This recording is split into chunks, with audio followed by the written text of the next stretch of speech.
আচ্ছা, বিগত দিনে আমরা দেখেছি সংসদে যারা সংরক্ষিত নারী আসনে ছিলেন, তারা আসলে নামে মাত্র ছিলেন, পুতুল হিসেবে ছিলেন বলা চলে। সরকারের আহ, গুণ কীর্তি গাইতেই তারা অভ্যস্ত ছিলেন, কিন্তু সরকারের যে যুক্তি সমালোচনা বা দেশের মানুষের জন্য কথা বলা সেটি করেনি।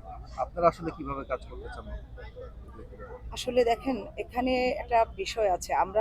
আমরা যারা এবার এসেছি, আমাদের বেশিরভাগই কিন্তু একদম রাজপথের।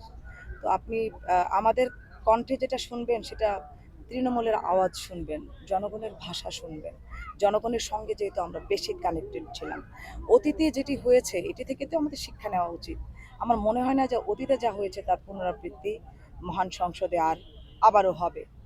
এবং আমরা যেহেতু আহ, এখানে একটা বিশাল চ্যালেঞ্জ, তখন আমরা বিরোধী দলীয় কর্মী হিসেবে কাজ করেছি।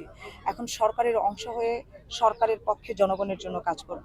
তো অবশ্যই এখানে জনগণের দাবি নিয়ে এলাকাবাসীর কথা বলতে হবে, জনগণের কথা বলতে হবে। এখানে এক একটা মিনিটের অনেক মূল্যবান। তো আমি আমার কর্মের মাধ্যমে, আমার কথার মাধ্যমে জনগণের কাছে কিন্তু আমি ভালোবাসার পাত্রী হব। আবার আমার আচরণেই কিন্তু নিগৃহীত হব। তো আমি যদি সেই অতীতটাকে একটু একবার নজর দিই, আমার মনে হয় তাতেই আমাদের সবার সচেতন হয়ে যাওয়ার কথা।